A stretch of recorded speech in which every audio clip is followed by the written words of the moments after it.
E14 of the Just Hoop Show on Unbranded Sports. As always, I'm your host, Shazad Malik. I'm joined here with Mike Cook and special guest host, the return of the OG, Jorge Larrea Jr. How we doing, bro? I'm doing good, man. I'm excited to be back. It's great to be back. Corona bump it. Corona bump it. Woo. So yes, we do want to make an announcement. This will be the season finale of season 2 of the Just Hoop Show on Unbranded Sports, due to the ever-impending lockdown that the state of Ohio's Governor Mike DeWine has issued. And we were not going to be able to record in the studio, and it's going to be tough. But we have a lot of stuff planned, to say the least.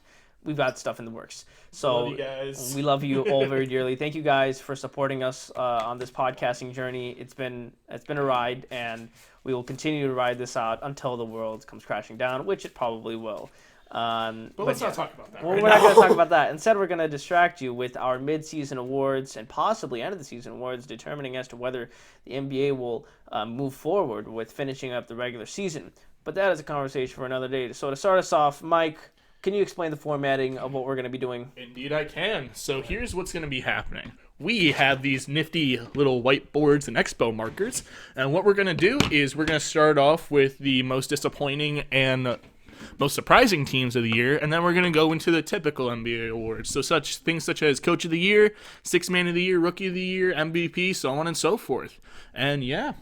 So what do you say we get right on into it? First, I think we need to do like a little toast, though, to Season 2. Corona toast. Corona toast? Sure we don't touch cups? Yeah, air touch. Air clink. And that toast was brought to you by Bang. If you ain't banging, you ain't hanging. Thank you, Mike. I forgot Very you weren't cool. here for that ever. Yeah. That was a great promo. Whoa. I wish it was a promo. Sponsorship in the works. All right, let's get started. So first category we have is Coach of the Year. We're going to give our contestants, including myself, a Aren't we minute. starting with the teams, though? Oh, yeah, sorry. You go ahead, Mike. Okay, here. So here's what we're actually going to do. We're going to start off with the teams. First off, we're going to do most surprising team. Let's start off on a happy note. We're going to congratulate the team that, in our opinion, has been the most surprising. Whether it be, how good they were, how well they clicked, their record, just overall the most surprising team. So what do you say? We get right on into it. Let's do it. All right. Sort of most surprising, right? Yes. We're just doing one. Just one for this one.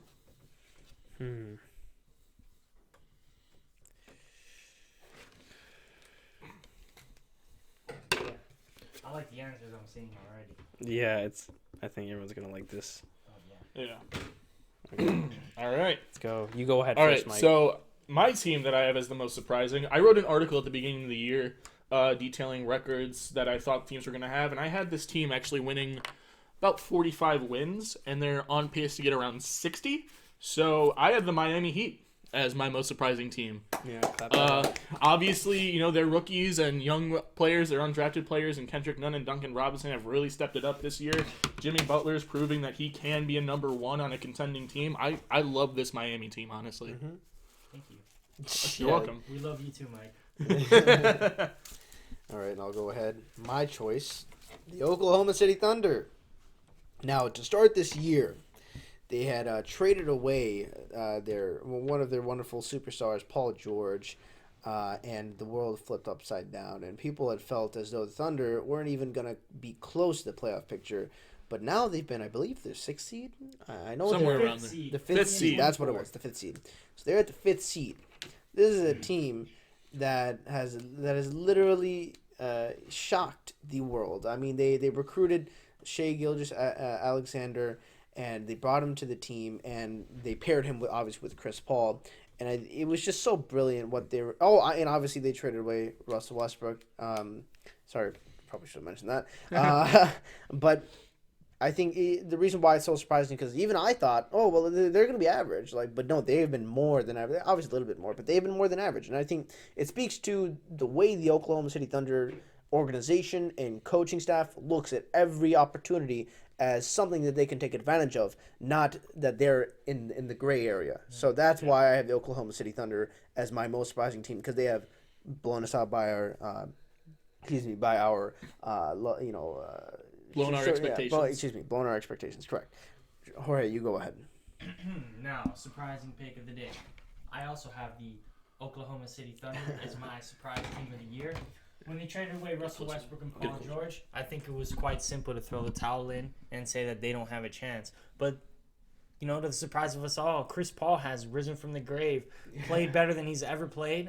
Reports came out that the first thing he asked was he had a call with Sam Presti when he was traded, and he said, hey, what can I do to help this team contend? Mm-hmm. And ironically, they're the 5th seed right above the Houston Rockets in the 6th seed, who hold Russell Westbrook and James Harden, which was a team that technically knocked them out of playoff contention when they took Russell Westbrook.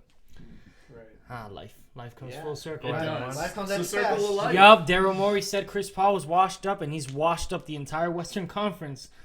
They're doing great. I like the entire team. Dennis Schroeder, he's one of my 6th Man of the Year candidates, one of the better guys coming off the bench, one of the most complete teams. They don't have any true superstars. I guess you could say Chris Paul is a star.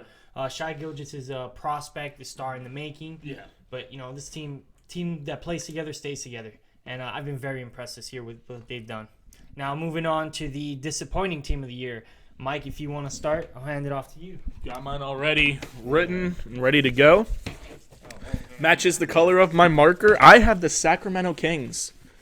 The Kings, year in and year out, are talked about as a team that's potentially in the playoff hunt. Year in and year out, they don't make it. And they have 2 young, talented guards in Buddy Hield and De'Aaron Fox. Obviously, the rise of Bogdan Bogdanovic has happened as well. Right. And they had Trevor Ariza, who just randomly started balling out in Portland for no reason the second he got traded. So, a misuse of players and just not being able to capitalize on your talent has the Kings down as the most disappointing team for me. Yeah, I agree. And mine Except you don't agree because your pick is different. No, I mean, I agree as to how bad the Kings have played.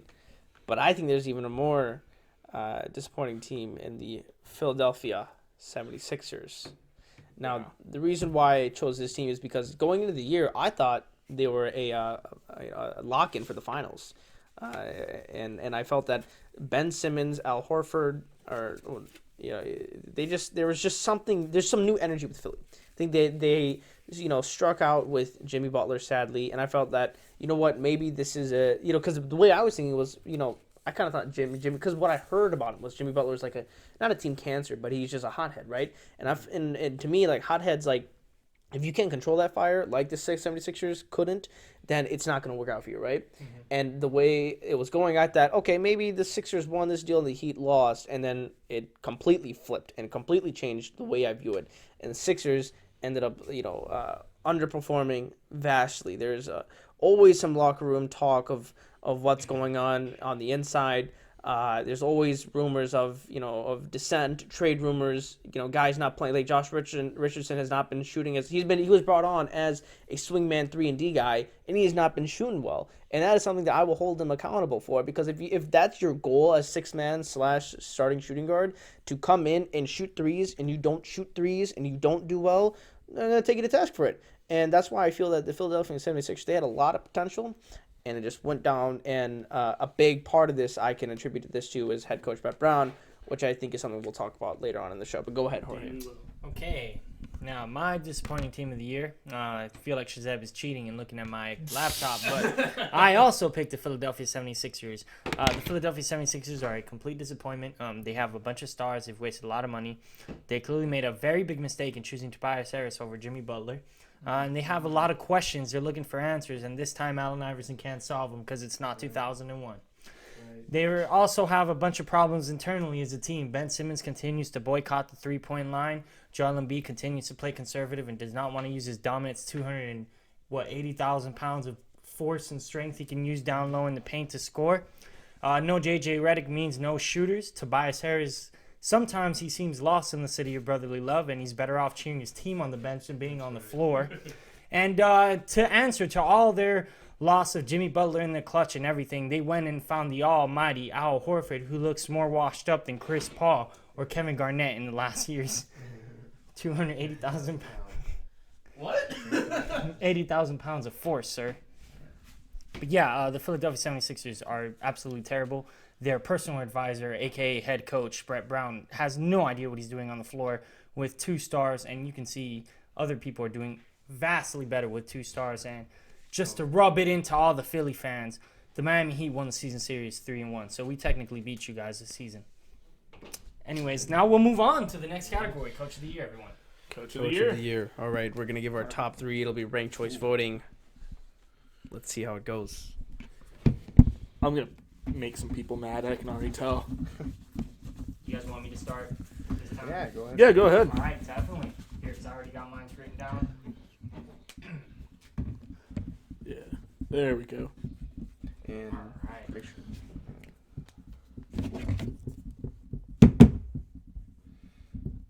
Y'all ain't ready.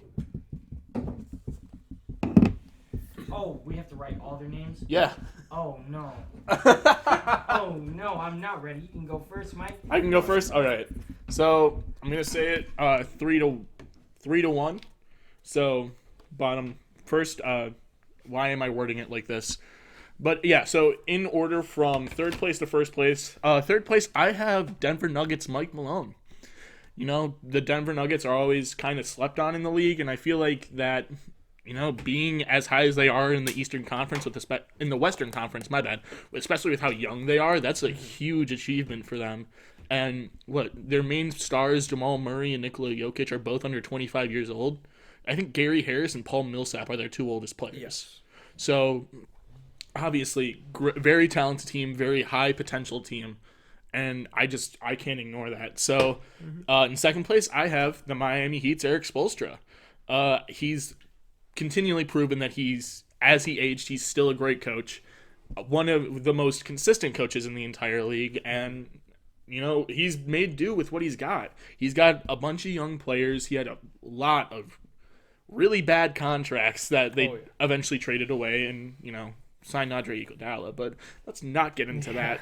But anyways, number 1, I have the Lakers, Frank Vogel. The Lakers are the best team in the Western Conference. In my opinion, they're the favorite to win the NBA title when it actually gets played out and the playoffs happen. A lot of people will be upset that I don't have Mike Budenholzer for the Bucks, but you know what? Deal with it. Deal with it. All right. Great picks, Mike, but I'm going to have to disagree on every single one of them. Of course you will. These are my picks right here. So at number 3, I've got Billy Donovan. So Billy Donovan, like I mentioned before, has been a masterful. I think really what made me choose him as the number 3, or as in the top 3, is the fact that he was able to make the jump from college to the NBA. We obviously saw John Beeline wasn't able to make that jump. It was pretty sad. But a guy like Billy Donovan, he's really been able to speak to the players, connect with them, you know, on an emotional level, which is what a lot of players thrive on in today's league. When you look at coaches getting physical and really, you know, getting into it with players, guys like Brad Stevens, guys like Frank Vogel, and of course Greg Popovich and Steve Kerr, those coaches are made of the stuff of legends. And Billy Donovan has earned his way into that category. So hats off to Billy Donovan. And from the moment he came in with this shoddy Oklahoma City team that wasn't always, they were good, but they weren't great. And he got them a step up there. And I think that's something that should be commended. But secondly, I've got Mike Budenholzer, because I feel Mike Budenholzer is one of the best in the. I would say that there's coaches that are system coaches, and then there's coaches that are like free, like we'll do whatever we want, freelance coaches. And he is a perfect in between kind of coach. He knows when to let Giannis loose, but he also knows when to play with the system with guys like Eric Bledsoe, Chris Middleton, spreading the floor with shooters, and then playing down low with the Lopez brothers and all the other big men that they've got. But the way that they've tooled this team is just brilliant. It's remarkable, and I think that it should be commended. And that's Yeah, I'm calculating here. Okay, good deal. And that's how I look at Mike Budenholzer. And then number 1, I've got Brad Stevens, because I love this Boston Celtics team more so than I've loved their teams in the past. Look at how Jason Tatum and Jaylen Brown have been dominating. Jaylen Brown got paid, got a haircut, and he just balled out. Turned his hair into a beard. Exactly, yeah. It's pretty much just flip the hair. Or hair like that one. Yeah, I saw a GIF. It was just, I don't know who posted it. I just saw a GIF of somebody that just randomly, somehow edited his hair literally just sliding down his face and turning into his beard. And it just, like, ever since then, I can't get that image out of my head. Just stuck in your head. But yeah, that's I definitely feel that like teams can have good players, but just because they have good players doesn't mean you got a good team. A team is directed by the coach, by the leadership, by the manager, and all the things that go into what makes team basketball. When you're looking at Brad Stevens playing, zone defense at times, when you're seeing them play disciplined, when you see them moving, pushing the ball for. What I've noticed is a change in tempo. They're moving much more to the basket, trying to work the ball in. Jason Tatum slashing, getting to the rim, while also being able to hit the fadeaway shots, as we've seen a lot of players been able to do. And again, being in his second year, I believe, Yes. coming off of a rookie year where he took LeBron James on head to head. Third year. This is the third year. That's my Third bad. year. But coming off of a rookie year and then a sophomore year, playing great in both years. But rookie year, taking on LeBron James in the Eastern Conference Finals. It's ridiculous. I saw him in Game I was 7 in too. the queue for the Only 20 years old. 20 years old. I was in the queue for Game 7. It was the watch party. And the moment that Jason Tatum slammed on the king, the whole queue went silent. And then, LeBron, made a basket and went back up. But it goes to show you, Jason Tatum, 20 years old, he was able to, live up to that legend. And he took a bit of a dive down because of how the Celtics didn't fare well last year. But now they're back up, and, man, are they dangerous. They were able to offload Kyrie and play as a team.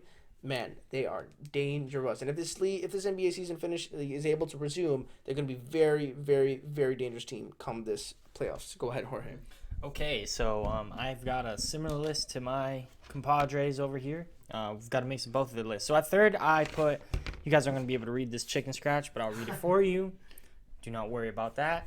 So I have at number 3, I've got Billy Donovan for the same reasons that I said I have them as my surprise team of the year. Billy Donovan has taken a squad and made them play together, compete together. And honestly, I think the Oklahoma City Thunder are probably the sneakiest team if the playoffs were to resume to beat any team. I mean, if they beat the Lakers in like a set, and we're talking about 7 games, and I'm not saying they're going to sweep them or anything. No, in 7 games, the Thunder could give anybody a trouble.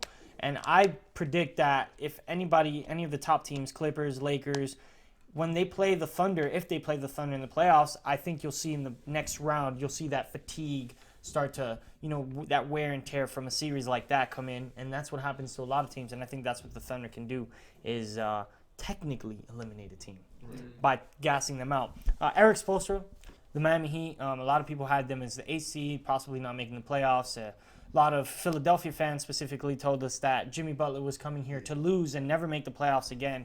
Ironically, we beat them this season series and we're again on top on the seats. I just had to throw that back on. He's going to say that every just had to throw every chance I get anyways. And then, he's taking a good team. I love what they do with the player development. Duncan Robinson, I don't know where he came from.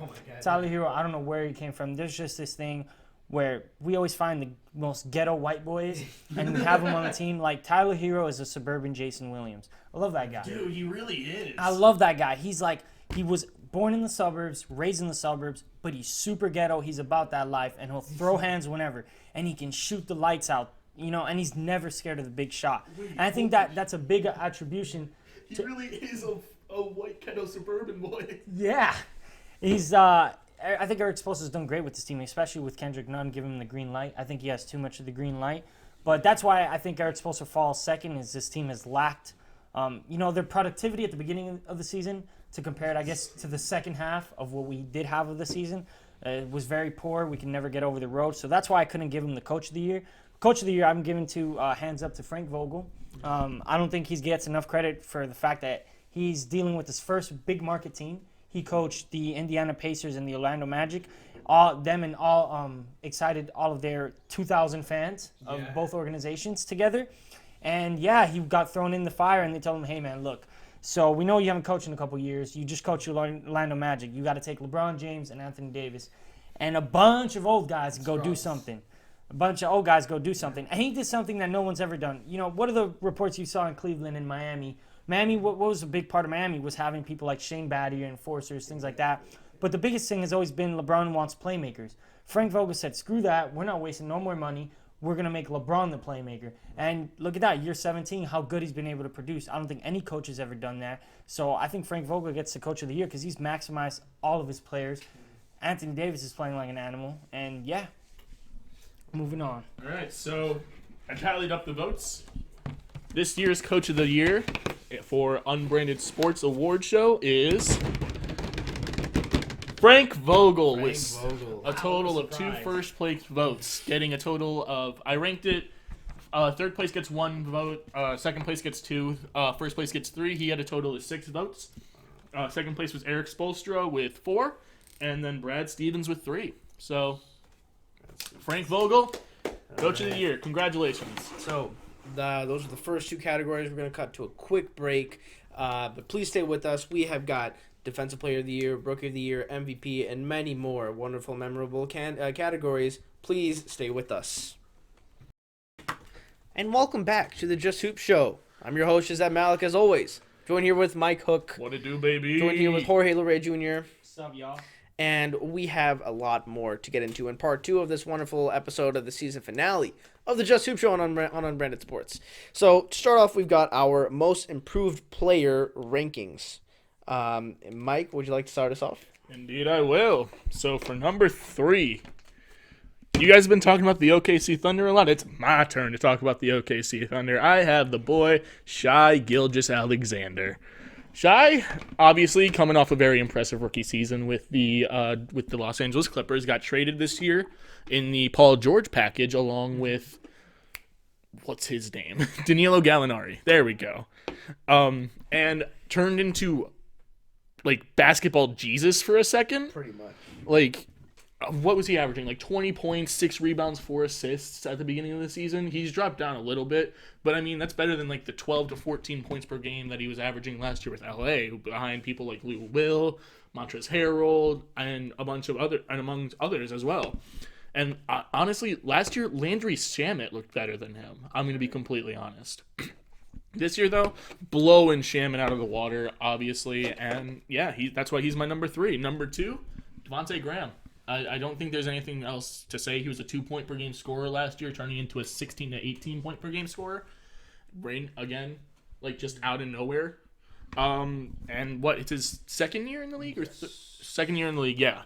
So and then number 1, Brandon Ingram was turned into one of the most disappointing second overall picks in recent memory with the Lakers. Got traded to the Pelicans and became Kevin Durant light, like he was supposed to be. So that's why I have Brandon Ingram as my number 1 for most improved player. All right, then. So my top 3 are as follows. So at number 3, I've got Devontae Graham. So Devontae Graham, as Mike just mentioned, still is a shining star on an otherwise very ugly landscape and portrait that is the Charlotte Hornets franchise. Very ugly. Very ugly.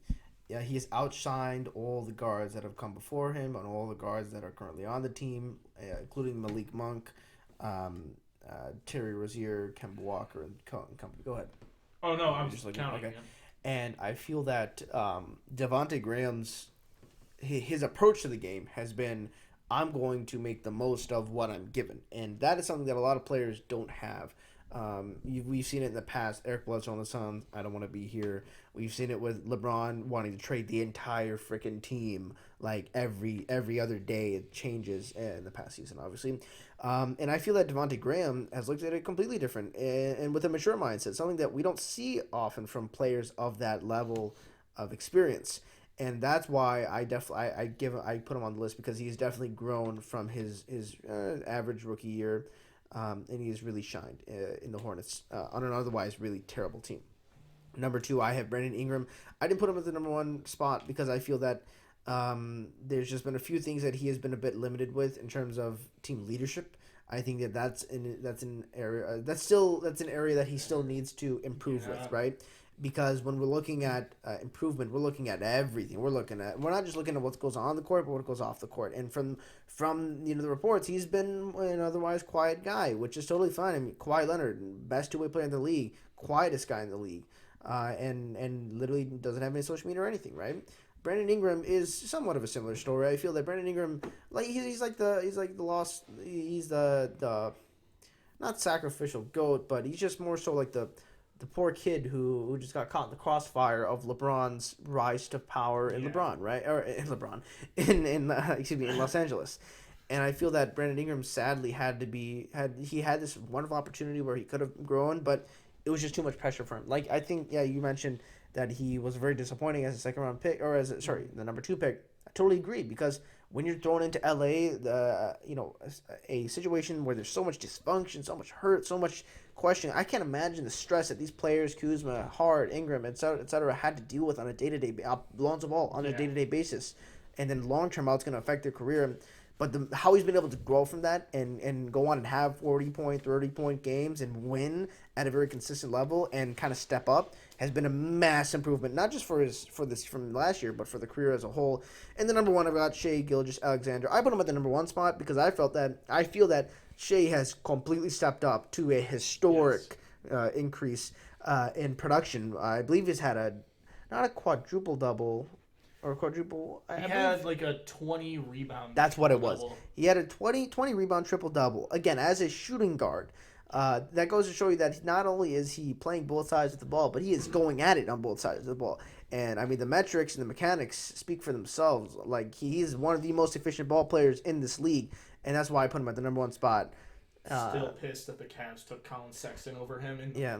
And we've talked about this before, but the way I look at it is like those players aren't going to become those players unless they go to that specific situation, that specific scenario.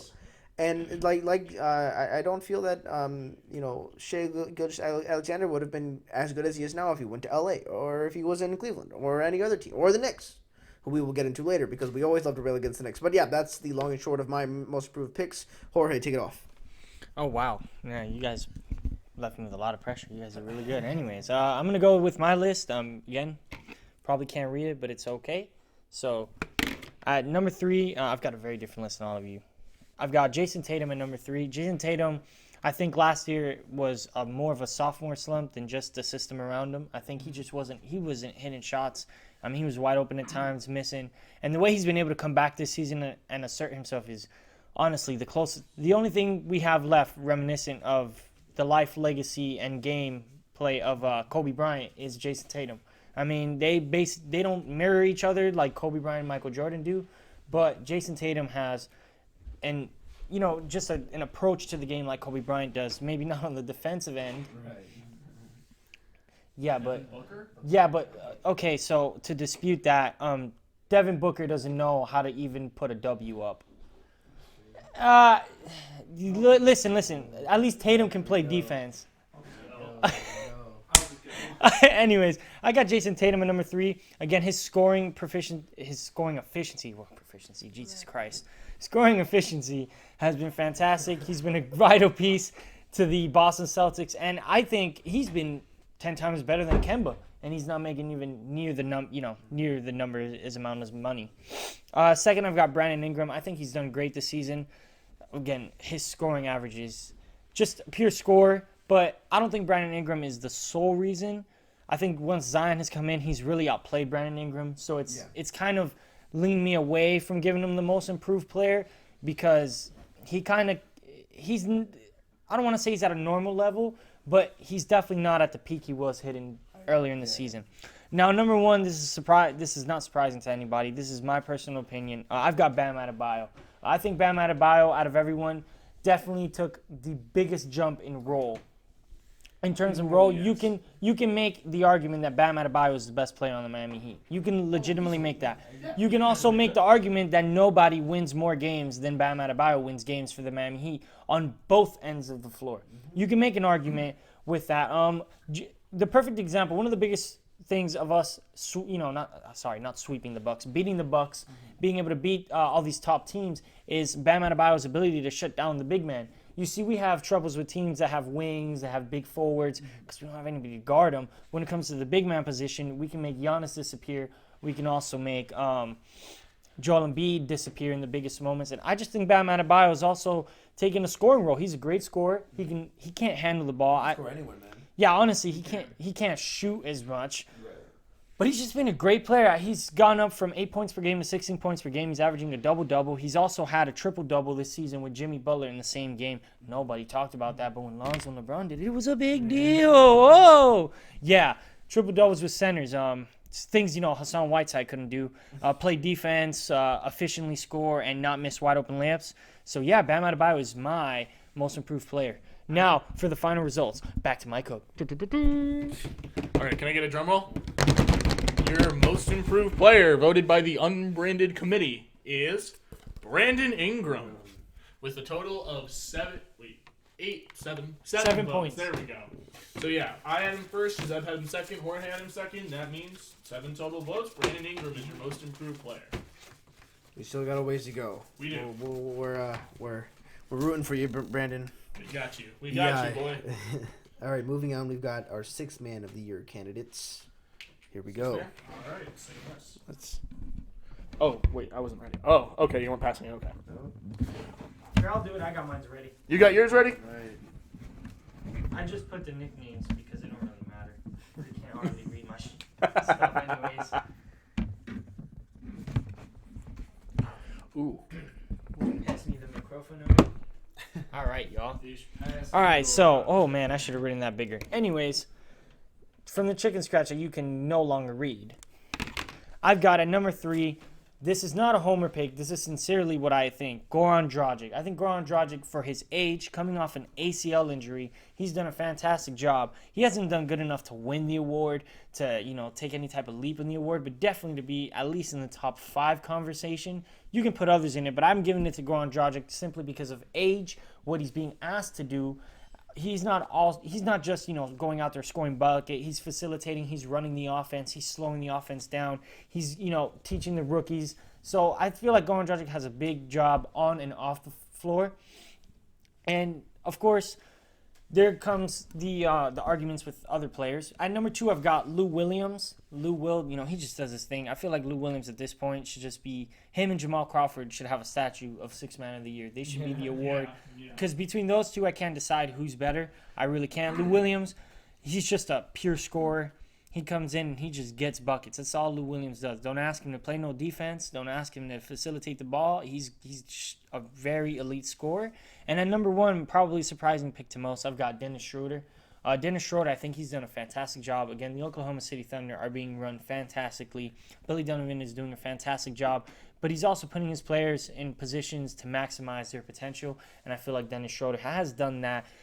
You have to remember, Dennis Schroeder has Shai Gilgeous-Alexander, which was second in voting that we had for most improved player, and he's also got Chris Paul revitalized in front of him. So he's got those 2 guards, and he's coming off the bench, and he's still putting up efficient numbers, winning a lot of games, and putting on a winning impact. So I have Dennis Schroeder as my 6th man of the year. Off to the man, Money Shazam. Money Malik. There we go. Moneymaker Malik. Moneymaker Malik. So my like 3. There's gonna be a lot of overlap because Cashling and Shazam. Because the 6th man of the year candidates, I mean, they're all formidable. These are my top 3. So number 3, I've got Goran Dragic. That's Dragic. Excuse me. Goran. Yeah, Goran. Slovenian. The Slovenian guy. The Slovenian dragon. Oh wait, Doncic is Slovenian. Oops. No, they're both. On the Heat. They're both Slovenian. There's like multiple. Oh, yeah, Tyler Hero, Duncan about? Robinson. Oh wait, we were just talking about Tyler Hero. Myers Leonard. Oh yeah, Myers Leonard. Half the team is white. The owner. the owner, the manager. Yeah, fair. Okay. All right, but Goran Dragic, kind of like what Jorge mentioned. I mean, he originally was one of the starting guys, one of the leading guys, and he took a step back. And I think that is something that in and of itself should be commended and and applauded. But the fact that he was able to take that step back and still produce the same, if not more, speaks volumes to the character that this guy has. Still being able to shoot the lights out while also taking it to the rim, dishing it off to big men like Bam Adebayo, Myers Leonard, playing very well in that second unit. If you can have a guy like Goran Dragic, who can easily be a leading man in Orlando, in LA, places that he's been rumored to have been traded or signed with, if you can take that guy and have him as your 6th man for when Kendrick Nunn gets tired or whoever else gets tired, that's going to tire out the opposition. And then moving forward, Dennis Schroeder, I feel that Dennis Schroeder has always gotten a bad rap for like being a hothead or not fitting in with teams or being undersized or just dribbling a lot. But in my opinion, he has been the epitome of like Isaiah Thomas reincarnated. I think that obviously with a little bit more shooting, but I feel that he's really epitomized that that small stout like captain. You know what I mean? Like the floor general. That's the way I look at Dennis Schroeder. And it's like this old school view of basketball and the point guard and the role of the point guard that I think is dying. But Dennis Schroeder has been able to keep it alive, and he's been able to make it a hybrid with his innovative 3-point shooting and the way that he's been able to play with this very relaxed and fantastic Thunder team. That's why I think Dennis Schroeder is in the conversation here. And then number 1, I've obviously got Lou Williams. I've always been a big Lou Williams supporter. I love the way that he's been able to play, especially last year against the Warriors in the playoffs. He just takes it straight at him, and that's something that a lot of players don't have the chutzpah to do. And yeah, I mean, there's nothing else that can be said. He's a 3-time winner, I believe. 3-time. He's won the last 2. I know. Yeah, he's won the last 2 Sixth Man of the Years. He's a 3-time. So he's a 3-time award winner. I'll give him that 4th because not only has he been able to do this, but he's been able to keep it constant with this new superstar team like Kawhi Leonard, Paul George, all these new players, and he's been able to keep the level of production the same, if not more. That, I think, speaks volumes as to how good these players are when it comes to the 6-man category. Moving on with Mike, what are your picks? That's me. All right, so number 3, I've got a bit of a different pick. I'm gonna throw a curveball at you guys. I've got his last name tattooed on my arm right there. My boy from the Detroit Pistons, Derrick Rose. What he's been able to do, in the past 2 years, just revitalizing his career with first Minnesota, obviously in his 50-point game, as well as here now in Detroit, a consistent 20-point per game scorer. It's amazing seeing what he can do. I was at one of the Cleveland Detroit games in Cleveland. It was a Christmas gift, and I went in mid-January. And dude, seeing Derrick Rose play live, especially in that game, I think he had almost or over 30 points. Like, it was an insane game. He killed it, and that's the thing. He's been coming off the bench this entire season too. So for the fact of Derrick Rose is one of my favorite personal players, and the fact that he's been coming off the bench and scoring 20 points a night, I have to put him there. Second is Lou Williams. You guys pretty much covered it. But one thing you guys forgot to mention, dude's 33 years old. Oh, that's right. Yeah, he played with I believe he played with Allen Iverson. Yeah, he did. His rookie year, he played with Allen Iverson. His rookie year, he played with Allen Iverson. And just, obviously, last year against Golden State proved why he's so important to the Clippers. And yeah, number 1, Dennis Schroeder. Again, you guys covered it. He's been demolishing it in his role. Like, Chris Paul, obviously, is a great instructor for him and a great tutor, and it's just amazing seeing what Dennis Schroeder can do even now that he's away from Atlanta. Oh, yeah. Can't dress to save his life, but you know what? He can play basketball, and that's all that matters when you're in the NBA. Right. So, tallied up the votes while you guys were talking. Right. Give us a little drum roll, Jorge. The winner of 6th Man of the Year in the unbranded NBA awards midseason is Dennis Schroeder. With 8 votes. Second place, Lou Williams with 7. It was a close race. It was a really close race. So, yeah. Much love to Dennis Schroeder. All right, moving forward, we'll do the Defensive Player of the Year. DPOY. DPOY. All right. Can we all just put Rudy Gobert as a joke? Yeah, Rudy Gobert. Shut down the league. Oh.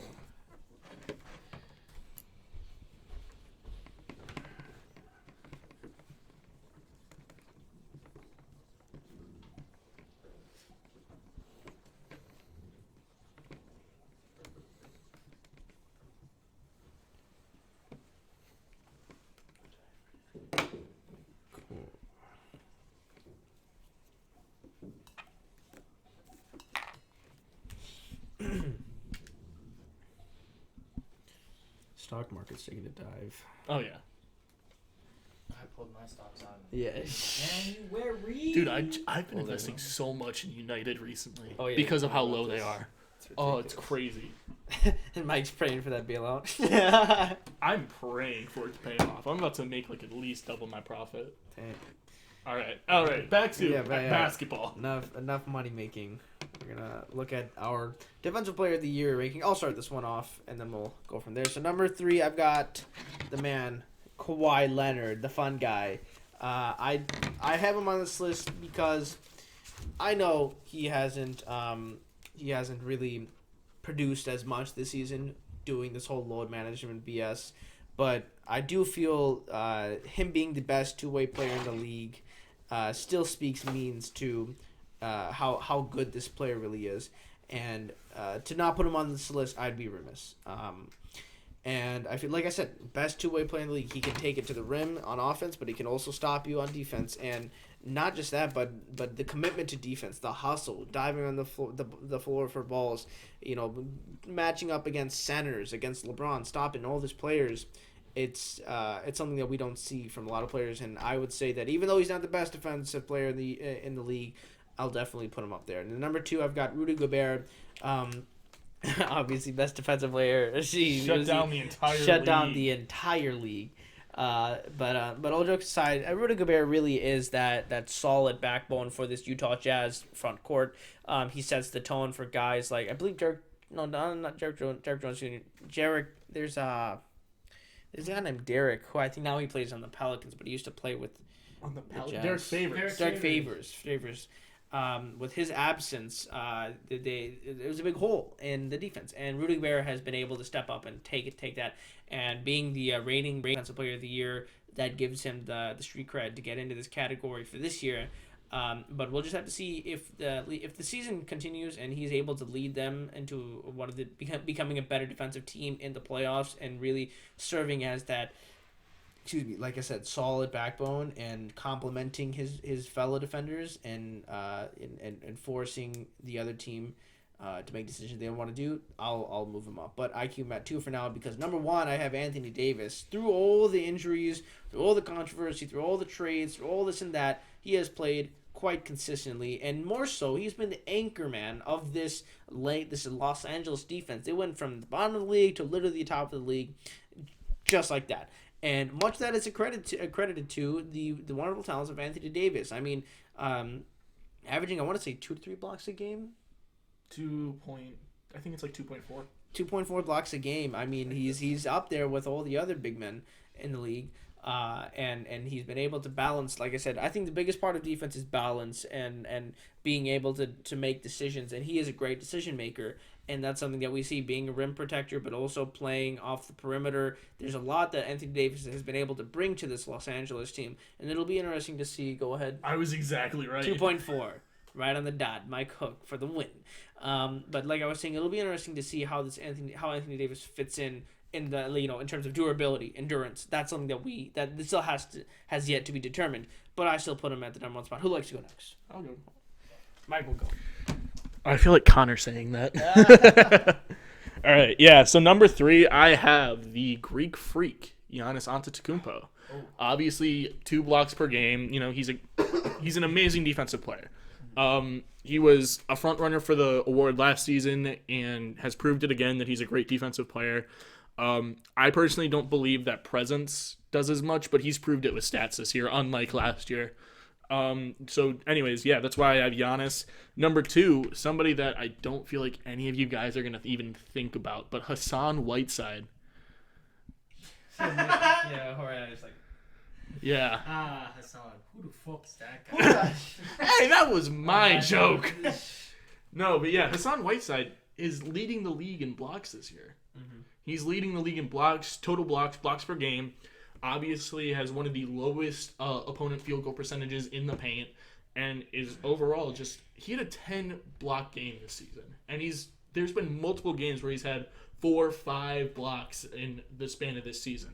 And I think that nobody is talking about him in this award because he's playing on Portland. No, I got you. They're not in the playoffs. That's exactly what I was meaning by that. I'm just messing with you. I know. But yeah, number 1, I have Anthony Davis as well. Shazeb covered it. He's 2.4 blocks per game, over a steal a game, and he's just overall just killing it. Offensively, defensively, he's their anchor. And I don't see how you can't give this award to Anthony Davis. Jorge, you're up.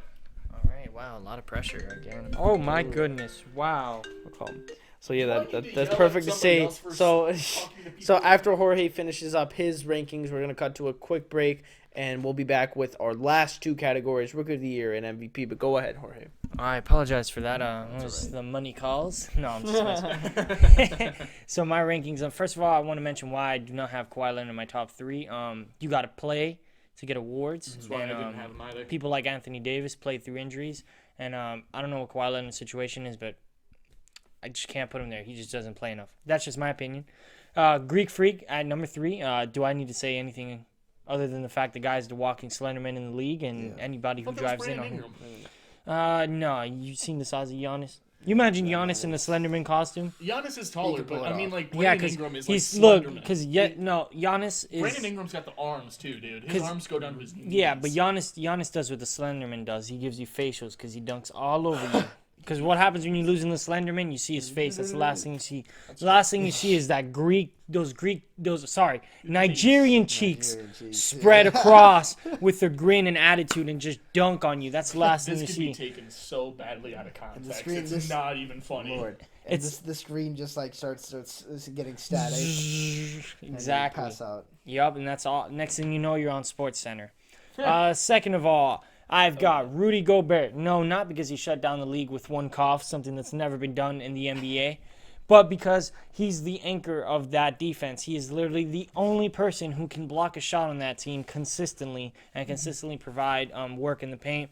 But they just haven't been one of the top. They're one of the top defensive teams, but they're not as on top as my number 1 pick, which is Anthony Davis, who has led this team, as Shazab said, from the bottom to the 3rd best defense in the league. Anthony Davis is a force to be reckoned with on the offensive end, but as well as the defensive end. And the reason I'm going to give it to Anthony Davis is because he can do one thing that I feel like Giannis and Rudy Gobert can't do as well, as the versatility to guard the perimeter, guard any type of style, any type of play style that you put against Anthony Davis. He can shut down.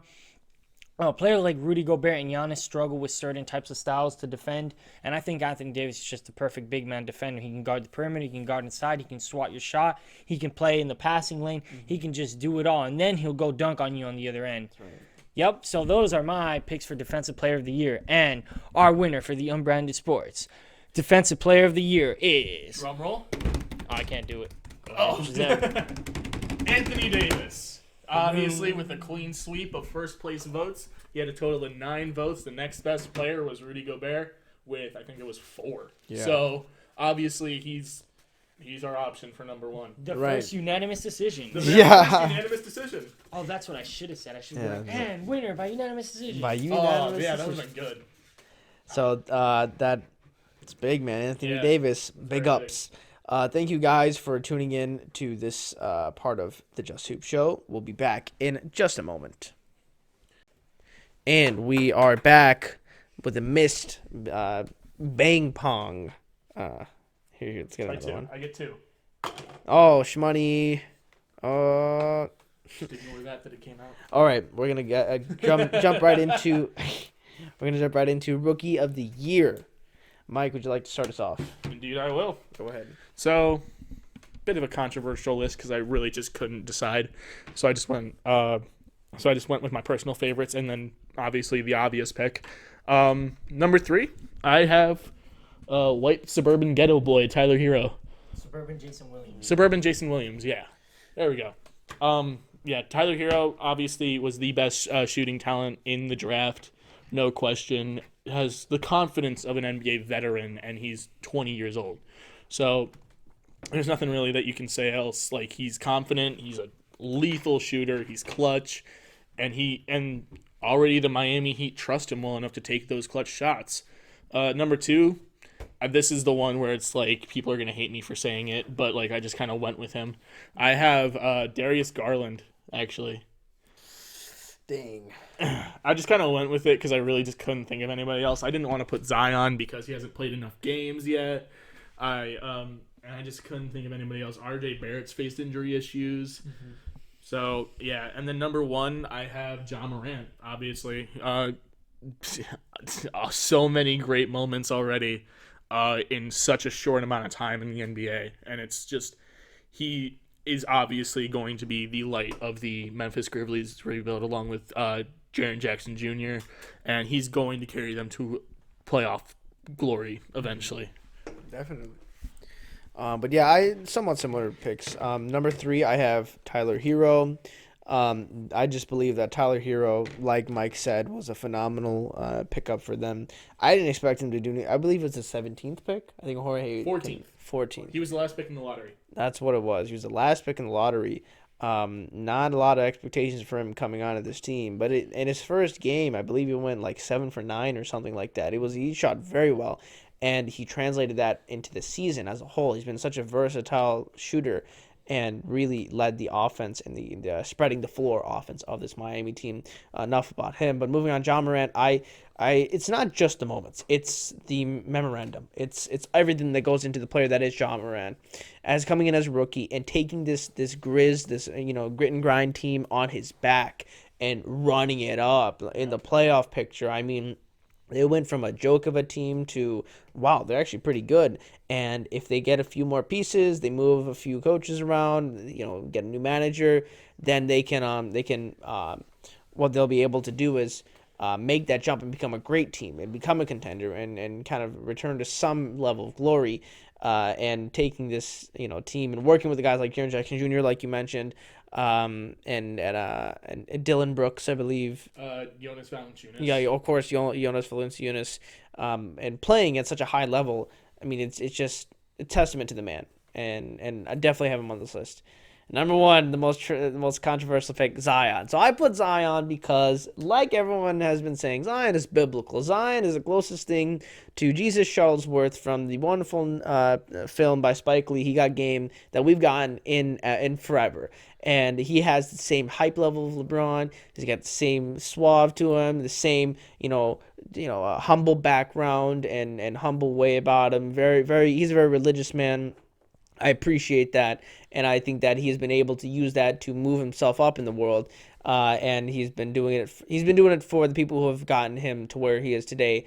But more so about his performance this year. He's played 20 games, and I know people are going to hold that against him. But I feel that those 20 games showed us just a microcosm of what could have been an entire season.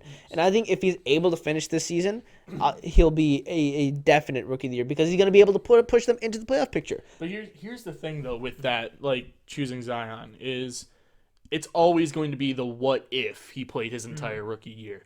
Because, again, like, he missed over half a season. Like, I'm not saying that you should 100% hold him that against him, but that should be a factor when choosing. And it does. I agree. I'll tell you what. Yeah, go ahead. If I make this shot, I'll change my pick, and I will put Zion at number 1.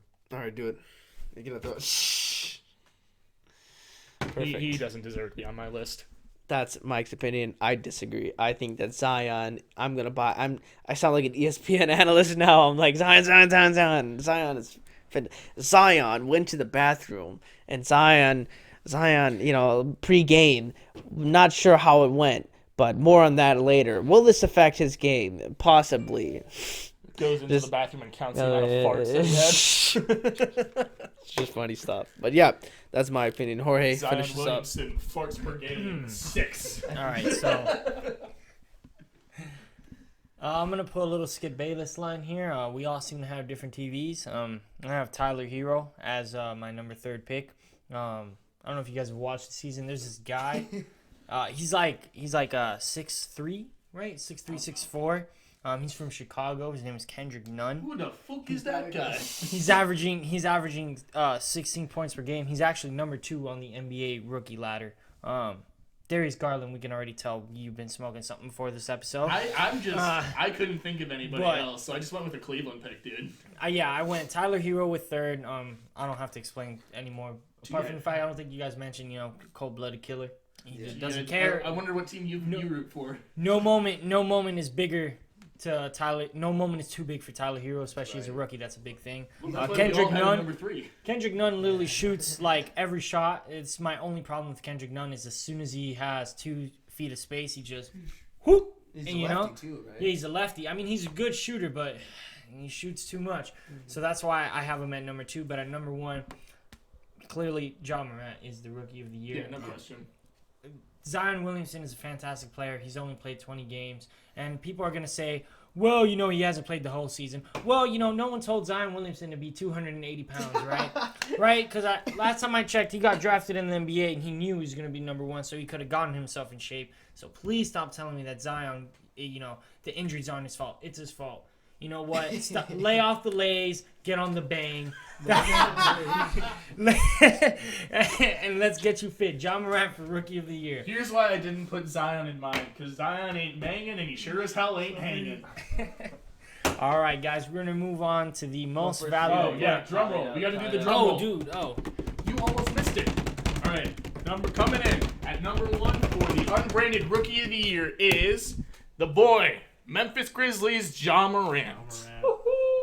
Much congratulations, John Morant. Eat it, you Zion lover. Made Memphis relevant.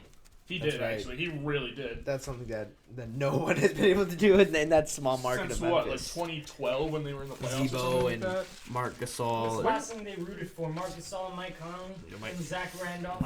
And then they cried last year when they were trading all of them. Yep. And then now the bad, the MVP. We're going to be getting into it right now. We're going to give our contestants a minute or two to fill out their ballots. Contestants? I thought we were judges. We're whatever you want.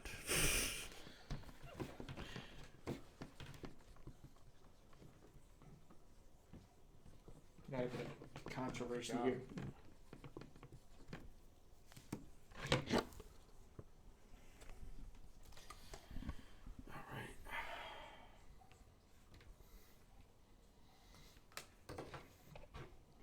I think Jorge should start this one. He definitely should. Oh man, no, they put the trash guy to start off the last one. Okay. Wait, yo, what? Yeah. Don't worry. Listen. This is all right. So everyone's gonna think this is a controversial pick. I could not think of anybody else to give this MVP nod to, and it's third place, so it's not a winner. It's not a loser. It's just a guy that's a runner-up. People are gonna talk a lot of smack. It's all good. I got Chris Paul. I think LeBron James is MVP candidate, but I also think Anthony Davis is an MVP candidate. But I also think Anthony Davis would be playing as good as he's playing if he didn't have LeBron James on his team. So I think Anthony Davis would be a stronger candidate in that case. But Chris Paul, I mean, what more can I say about Chris Paul? The dude's what, 42 at this point? You know, he was on. 42? It looked like he was 42 last season, and this season he's playing like he's 25. He's not averaging crazy stats, but one thing he's doing is he's contributing to winning, and that's the team. Yeah, he is the team. Like, he's the heart and soul. Like, he's not getting enough credit. He's not putting up these crazy numbers. Again, he's not the winner of the MVP, but he's definitely a runner-up. I mean, he's just everything he's done for this team. With what he's done, he's got Danilo Gallinari, Shai Gilgeous-Alexander, and Steven Adams to lay on with Schroeder. And, LeBron James, he only has Anthony Davis and only has Rajon Rondo, Danny Green, and a bunch of veterans. And then Giannis Antetokounmpo has an entire system built for him. So I think Chris Paul has to get a nod in my third place. Second place, I got LeBron James. Again, he has Anthony Davis, so I can't give him the MVP nod. But he's been playing outstanding. He's been the best point guard this season, arguably. I think he's leading I'm pretty sure he's leading the league in assists per game. He's the only one with double-digit assists per game. Year 17. And apparently he's washed. Yeah, Wash King. Dude, yeah, no, he washes his what, and that's all he does. Yeah, and number 1, my MVP. No surprise, Giannis Antetokounmpo. I know. Antetokounmpo, a very difficult last name, but the Greek Freak. Greek Freak has absolutely dominated this season. He's done everything he wants to do except for that one game against the Philadelphia 76ers. I think was the worst game he had against Joel Embiid. Who the hell plays bad against Joel Embiid? Anyways. But, yeah. But no, Giannis is the MVP. I mean, he's averaging a whopping 29, 15, and 5. That's about what my player's doing. I'm playing on rookie. I can't even do better than him. So I got Giannis as MVP this season. They're the number 1 seed in the East. They're still dominating. Everybody left the East, and Giannis still reigns king. The Bucks are light years ahead of, except for every Eastern Conference team, except for the Miami Heat, because they haven't been able to beat us, and we're undefeated this season against the Bucks. But moving on to Moneymaker Malik. Here we go. So my picks are as follows. James Harden at the number 3 spot. So this one goes out to my good friend Omar Heder. He's a staunch Rockets fan. He actually just opened up an Instagram page at Houston Rocket News on Instagram. Please check him out. But I definitely feel James Harden gets a bad rap in the media. I mean, LeBron will have turnovers and shoot terrible games, and he'll still be lauded and paraded as though he is the second coming. But James Harden will like miss 5 threes, and then it'll be like, oh, look at James Harden. He just chucks up shots. I do believe he shoots a lot. And I'm not a James Harden fanatic like some might say. But I do believe that James Harden deserves some recognition, credit for what he's doing for the game of basketball and how hard he's been playing for the Houston Rockets. Even more so, the absolute garbage that he's been thrown through by the media. I mean, everyone's just saying, oh, James Harden can do anything. James Harden can shoot. He can't play defense. And all the controversy with Giannis. I put all that stuff aside and I say, no, James Harden can hoop. He has always been able to hoop. He will always be able to hoop. That's James Harden. Second, I've got Giannis, mostly for the same reasons that Jorge mentioned. I mean, what a freak of nature. He's such a dominant player, standing almost at 7 feet. I mean, the way he plays like he's 10 feet tall, and I think that's something that we've only seen once every few decades, every decade or so. He's very like Wilt Chamberlain, Kareem Abdul-Jabbar-esque kind of player in his dominance. Obviously, he's much more mobile. But I do feel that there's a few things he can work on in terms of being a bit more one-dimensional. That's something that he really needs to work on, and really just kind of learning to take over in some moments, and then knowing when to step back and play as a team. And that's going to come with maturity. That's going to come with time, which is why I have the number 1 spot as LeBron, the King James. I have him have him at the number 1 spot because of his maturity level, because of his experience, because of how much he's been able to play and how consistent he's been able to play at year 17. As a guy who's been counted out by so many others, and what he's been able to do for this team. This team is nothing without LeBron. I'll say that to the day I die, because Anthony Davis would not be as motivated to play if he didn't have LeBron. All these players would not come to the Lakers if it weren't for LeBron. LeBron is the Los Angeles Lakers, but that's a blessing and a curse. As I mentioned on the program multiple times before, is when LeBron leaves, because he will. When he leaves, Lakers are going to be in shambles. It's going to be worse than it was when he left Cleveland, in my opinion. I think because they're so LeBron-centered, they're banking everything on LeBron. They said Magic Johnson goodbye. We're going to go with Rob Pelinka, who's going to listen to LeBron, and we're going to go all in. And, hey, maybe that's a safe bet. Maybe that's not. Time will tell. But I feel that this Lakers franchise is going to implode, and when it does, it's going to be very, very bad.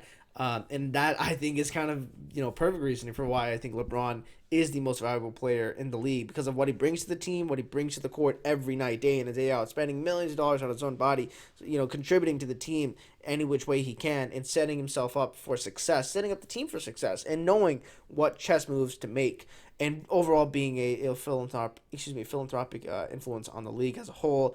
And that's going to be it for me. Mike, go ahead. All right. So, we've heard from Jorge, Mr. Miami Heat himself. We have heard from the main man, Moneymaker Malik. Cash slinging Shazad. The main man. All right, now it's time for the real list. Bangin' Mike. Banging and hanging. Let's go. All right, number 3. I have the Slovenian Sensation. The Slovenian Slayer himself, Luka Doncic. I mean, what can you say? He's in his second year in the league, and he's putting up almost 30 a night.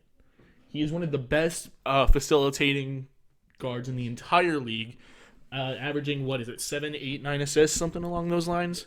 I don't see how you don't put him in your top 3. I seriously, I don't. And I'm going to be completely honest. That article that I told you guys about earlier, where I talked about who's, what record every team is going to get, I didn't even have the Mavericks making the playoffs. And they're the 4th seed right now? Yes, 4th. And it's all because of Luka Doncic. It is all because of him. You take Luka out of this team, they are bottom of the barrel.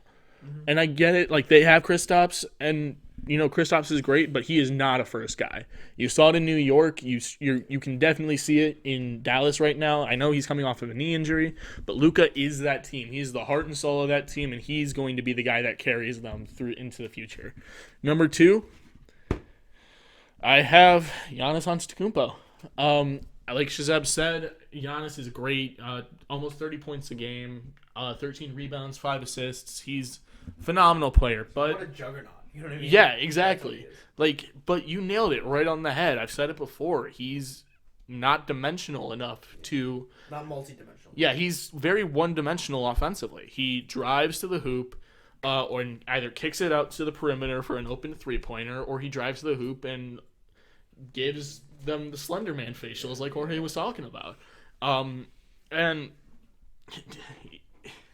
he's a lot like Ben Simmons, where teams don't respect him from three. Yeah. And he's proven that he can hit them, but there's a difference between being able to hit them and actually being able to shoot. There's a huge difference, and that's why. Kind of like the difference between seeing and believing. You know? Yeah, exactly. A little Believing, achieving. bit of Polar Express there for you guys.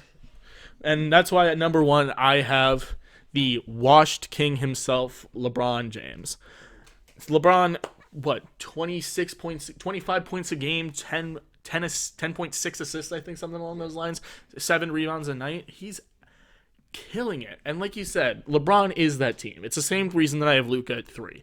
LeBron is that team. Without LeBron, Anthony Davis isn't motivated to play.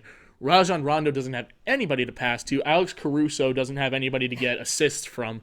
Alex Caruso is not Alex Caruso. I'm going to say that right now. Alex Caruso is not Alex Caruso if he does not have LeBron on that team. He would be just a joke player that never got minutes, and you're seeing it right now. I call it the LeBron guard effect. I mean, you've seen it with Norris Cole. You've seen it with J.R. Smith. Like, these players don't play. They're not even in the league anymore. Look at it. They went from being LeBron's, like, second string guy and we're like, backup guy, and now they're not even in the league. That speaks volumes as to how influential LeBron is with these guys. Amon Shumpert, too. Oh, of course. Like, that's 3 guards right there that aren't even in the league anymore. Anybody seen Timothy Mozgov? Oh, yeah, Moskov. Well, Matthew Dellavedova? Delly's still playing. But he's not playing anymore. But yeah, so the fact that he just makes everybody around him better in so many ways gives teams motivation.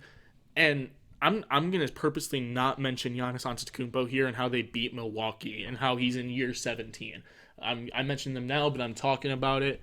He makes players better. Giannis, you take him off of that team, they're a solid 40-win team. That's very true. They have the Lopez brothers. They have George Hill, Eric Bledsoe, Kyle Korver, Dante DiVincenzo, Pat Connaughton, and not to mention Chris Middleton. Yeah.